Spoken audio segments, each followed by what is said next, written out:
One day when I was drinking my morning coffee, I wondered, can dogs have coffee? Well, it turns out they can't, which I thought was odd, but dogs can't have all kinds of weird things. Now, I wasn't trying to give my dog coffee, but let's be honest, she could use a little pep in her step from time to time. Come on, Charlie, this way, come on. And if it weren't poisonous, I would really love to see her hyped up on caffeine. So I thought if Charlie couldn't drink coffee, at least she could drink out of a cool coffee mug. I'm Patrick, this is Charlie, and today we're gonna be making Charlie some coffee mugs.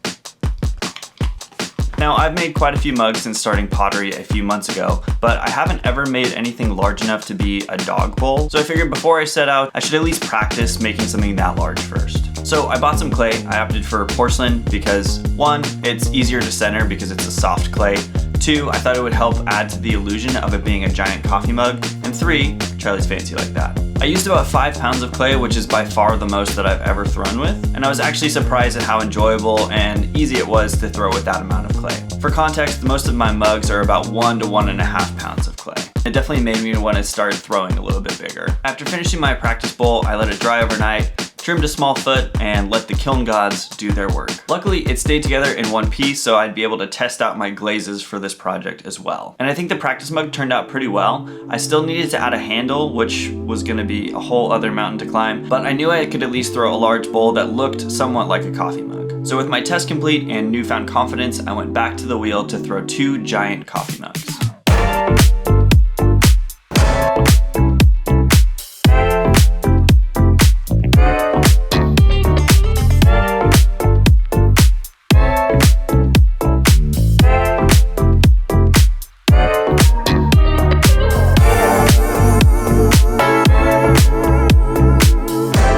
I also made these little saucers to help try to add to the illusion of these being giant mugs.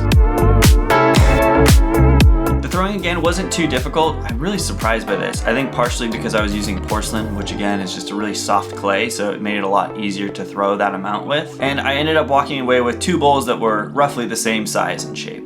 After letting them dry, I came back the next day to trim. A lot of what you deal with in pottery is managing moisture. You want your pots to be wet at certain times and dry at certain times. And for the trimming phase, you want them to be what's called leather hard. And it's really key that the moisture is right here. If it's too dry, it'll just kind of scratch and make a horrible sound. And if it's too wet, it can like start to collapse on itself and get all out of control. So when I got to my bowls the next day, parts of them were leather hard, but then parts were definitely too soft to be trimming. And normally I'd let them dry a couple of extra hours to let them dry to the correct point, but I had plans I had to get to, and so I really only had this one window to trim these pieces. So I decided to press on and really just hope for the best. I did what I could, but trimming the bottom of these bowls was kind of a nightmare. They started to sink as I was pressing my turning tools into them, and I got really nervous that the bottoms were just gonna completely collapse if I pushed any harder. Even though I'm not really proud of the trimming work that I did here, I'm just glad that I knew when to stop and didn't collapse the whole thing entirely. And even though I ended up with mugs fully in one piece, I wasn't out of the woods yet. I had to tackle the hardest part of this entire project, which was handle pulling. If you've never watched somebody pull handles before, I'll just warn you now, it's an awkward motion.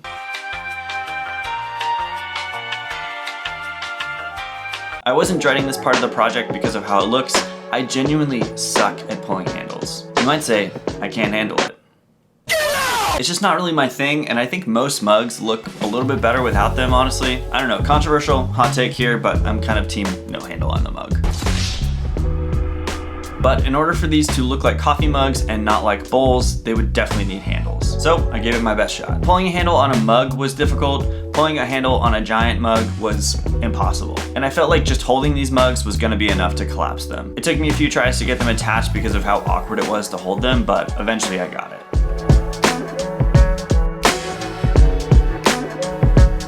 Now look, these are not the prettiest handles you've ever seen, but I was just happy to have anything attached at all.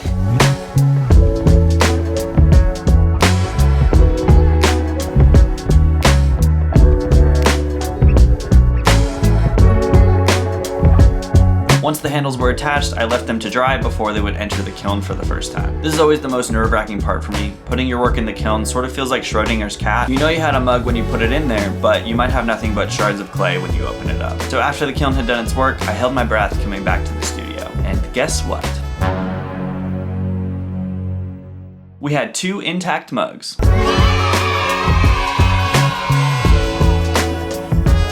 One of my saucers did crack, but honestly I was totally fine with it because the mug would be sitting on top anyway, so you wouldn't really see it. So with my 2 giant mugs fired and intact, I just had to glaze them before they would enter the kiln one final time.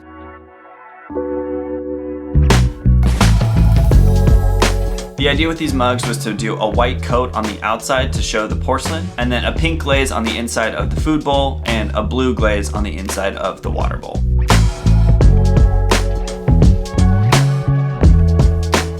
I did make one mistake when I was glazing these pieces. I put the clear coat on the outside before putting on the pink and blue glaze on the inside, and this made it really hard to see if there was a clean line of glaze around the outside of the rim. And on top of that, the light was getting low as I was glazing these, so it was just getting harder to see. And it's this kind of detail that really separates like professional potters from like amateur potters like myself. And it's just really hard to have that attention to detail when you're like racing against the daylight and can't see super well. If I was nervous for the pieces to enter the kiln for the first time, I was doubly nervous for them entering this time. Because at this point, you've had so much work go into the pieces and you really don't want them to get messed up, especially when it's a bigger project like this that you're, making a video about. So I arrived at the studio a few days later, very nervous to see what I would find. All right, now for the moment of truth. Here they are. Not bad. And to my surprise, they were still in one piece. You can definitely see the flaws in them, and I'm not super happy with how untidy the glaze looks, but for a first effort on a larger piece, I couldn't be too upset. And really, there was only one thing left to do.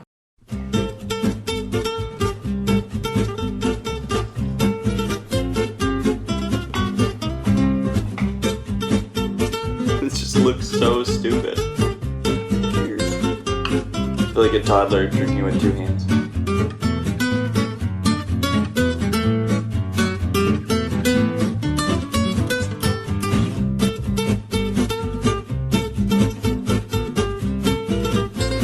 Alright, that's pretty much it for me. Thank you so much for watching, and I will see you Monday.